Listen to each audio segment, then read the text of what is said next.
Mentari baru saja mengebul di ufuk timur saat Anissa selesai menanak nasi. Tangannya cekatan menyusun lauk dan sayur ke dalam kotak makan suaminya, Rizal. Sudah 5 tahun mereka menikah, namun rutinitas pagi itu masih ia jalani dengan hati yang sama, penuh kasih. Rizal turun dari kamar mandi sambil merapikan dasi. Wajahnya tampak lelah, tapi tetap berusaha tersenyum. "Pagi sayang," katanya ringan. Anissa membalas dengan senyuman hangat. "Sarapan dulu, nanti telat." Rizal menolak dengan halus. "Gak sempat, aku langsung ke kantor. Ada meeting pagi." Anissa menatapnya sesaat. Dulu Rizal selalu menyempatkan diri sarapan bersamanya. Tapi kini bahkan secangkir teh pun tak disentuh. "Bekalnya udah siap, jangan lupa dimakan ya." Rizal hanya mengangguk dan mencium kening istrinya sebelum melangkah pergi. Di balik pintu yang menutup, Anissa menatap hampa. Ada sesuatu yang berubah, tapi ia tak tahu apa. Di luar rumah, Rizal bukan lagi suami penyayang yang dikenal Anissa. Ia berubah sejak 1 tahun lalu, tepat setelah promosi besar-besaran di kantornya. Gajinya melonjak, tekanan kerja meningkat, dan entah dari mana godaan mulai datang. Semula hanya diajak oleh rekan kerja untuk melepas penat di tempat karaoke plus-plus, namun dari sekali coba Rizal mulai ketagihan. Wajah cantik, suara manja, dan sentuhan yang dibayar. Tak ada komitmen, tak ada beban, hanya pelarian. Ia mengenal salah satu PSK bernama Dian, perempuan berusia 27 tahun yang sudah lama bermain di dunia malam. Bagi Rizal, Dian seperti mak candu. Setiap stres kerja, ia mencarinya. Bahkan, ia mulai menyembunyikan pengeluaran uang dalam jumlah besar hanya untuk membayar waktu bersama Dian. Awalnya hanya seminggu sekali, lalu jadi 3 kali, sampai akhirnya Rizal menganggap hidup ganda itu wajar.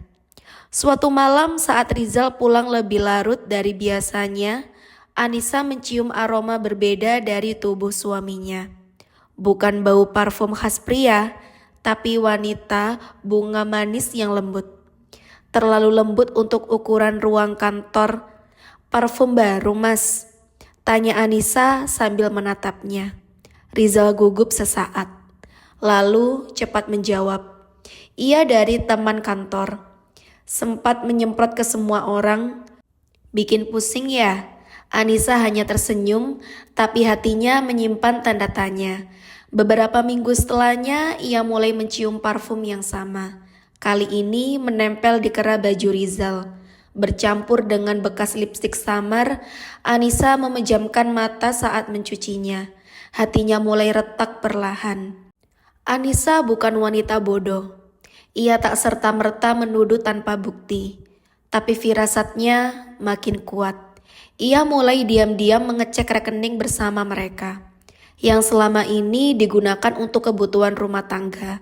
Yang mengejutkannya, tabungan itu tak bertambah, malah sering terkuras tanpa sebab jelas, padahal ia tahu. Gaji Rizal naik 2 kali lipat sejak promosi. Anissa mencoba tetap tenang. Malam itu ia menunggu Rizal tidur, lalu pelan-pelan membuka dompet suaminya yang tergeletak di atas meja.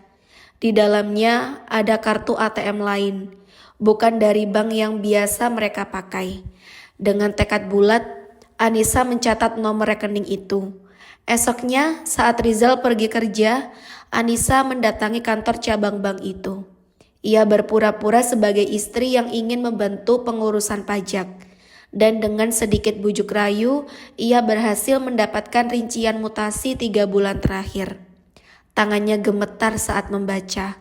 Transfer ke nama-nama tak dikenal, pembayaran hotel, transaksi malam hari, dan yang paling menyakitkan, beberapa catatan menunjukkan keterangan yang hanya bisa dimengerti sebagai booking short time. Anissa lemas. Dunia yang ia bangun 5 tahun ini ternyata hanya fasad. Di balik itu, suaminya bermain kotor dengan perempuan bayaran. Titik puncaknya tiba malam Sabtu. Rizal tertidur dengan ponsel di tangan. Anissa tak ragu lagi. Ia buka ponsel itu, di dalamnya puluhan chat dengan nama-nama asing. Tapi yang paling sering muncul adalah salah satu nama Dian. Isi pesannya bukan sekedar ajakan bertemu, tapi rayuan, foto-foto vulgar, dan janji manis yang tak pernah Anissa dapatkan. Air mata Anissa jatuh. Aku capek jadi istri cuma buat dibohongi. Aku ini rumah, tapi dia malah betah di jalanan. Dengan tangan yang bergetar, ia screenshot semua bukti. Ia tahu ini bukan tentang balas dendam, tapi harga dirinya harus dijaga. Esoknya Anissa menunggu Rizal pulang. Saat pria itu masuk rumah dengan langkah ringan, Anissa sudah duduk di ruang tamu. Di meja semua bukti ia cetak rapi, mutasi rekening, screenshot chat, foto-foto hotel. Rizal tertegun.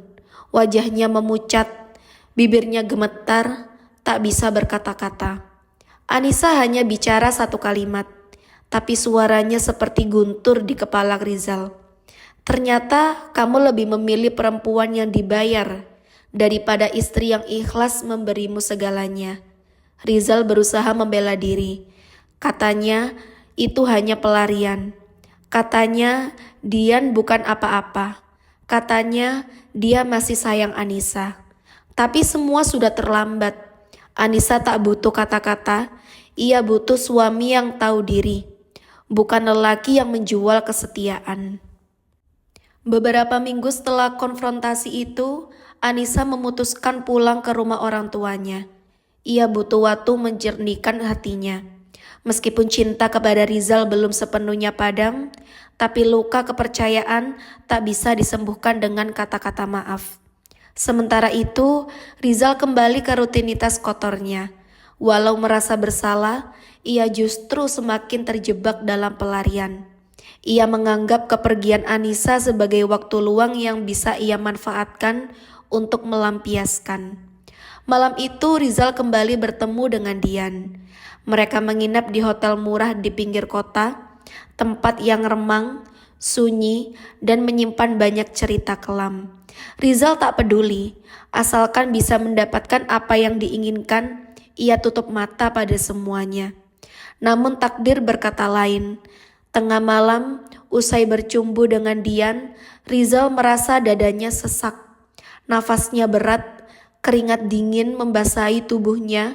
Dian panik, mencoba menelpon ambulan, tapi tak tahu harus bilang apa. Ia bukan istri, bukan saudara, hanya perempuan bayaran yang kini ketakutan. Beberapa menit kemudian, Rizal pingsan. Petugas hotel yang mendengar keributan segera memanggil ambulan. Rizal dilarikan ke rumah sakit dalam keadaan tidak sadar. Rizal divonis mengalami serangan jantung mendadak. Dokter berkata, ini akibat pola hidup tak sehat, stres berlebih, dan aktivitas fisik yang berlebihan tanpa kontrol. Ia koma selama 2 hari. Anissa yang dihubungi oleh pihak rumah sakit karena masih mencatat sebagai istri sah. Datang dengan wajah pucat, meski hatinya masih luka, ia tak bisa meninggalkan seseorang yang dulu ia cinta sepenuh hati. Di sisi ranjang rumah sakit, Anissa memandangi wajah suaminya. Tubuh yang dulu gagah, kini lemah tak berdaya. Selang oksigen menempel di hidungnya, alat monitor jantung berdetak tak stabil. Anissa menangis. Aku gak tahu apakah aku masih bisa jadi istrimu seperti dulu, tapi aku juga gak bisa membencimu sampai kamu mati. Pada hari ketiga, Rizal siuman. Tatapannya kosong, namun perlahan mengarah pada wajah Anissa. Maaf, hanya satu kata lirih nyaris tak terdengar. Tapi tangis Anissa pecah. Rizal pulang dari rumah sakit dengan kondisi fisik lemah. Dokter menyarankan istirahat total, terapi jantung, dan perubahan gaya hidup total. Tapi yang paling menyakitkan bagi Rizal bukanlah sakitnya, melainkan kehilangan kepercayaan Anissa. Dian menghilang entah kemana. Dunia malam cepat melupakan pelanggannya. Rizal hanya ditemani rasa sepi dan rasa bersalah. Setiap hari ia menatap foto pernikahannya. Setiap malam ia terbangun karena mimpi buruk. Diperlihatkan wajah-wajah PSK yang kini terasa seperti setan yang menertawakannya. Penyesalan tulus, tapi terlanjur terlalu dalam. Anissa sesekali datang, tapi hanya untuk memastikan Rizal makan dan minum. Ia tidak lagi memeluk, tidak lagi mencium, tidak lagi memanggil Mas dengan lembut seperti dulu. Rizal tahu, rumah itu masih berdiri, tapi cintanya telah runtuh. Beberapa bulan kemudian Rizal mengalami serangan jantung kedua. Kali ini lebih parah. Ia sempat dirawat tapi akhirnya dinyatakan meninggal dunia di ruang ICU. Anissa menangis, bukan karena kehilangan cinta, tapi karena kehilangan masa lalu yang pernah indah. Ia memandangi nisan Rizal dengan hati yang remuk, tapi sudah tak ada lagi amarah. Semoga Allah mengampuni. Aku sudah memaafkanmu, tapi aku tak bisa kembali. Sepeninggal Rizal, rumah tetap kosong. Anissa memilih tinggal di rumah orang tuanya. Membangun ulang hidupnya perlahan. Ia bekerja, mengikuti kajian, dan mendalami agama. Dari luka ia belajar, dari pengkhianatan ia bangkit. Ia tahu, di dunia ini banyak wanita yang terluka karena pria yang salah. Tapi luka bukan akhir dari segalanya. Ia adalah saksi bahwa azab bisa datang bukan hanya di akhirat, tapi di dunia, dalam bentuk kehilangan rasa bersalah, kesendirian yang mengiris perlahan.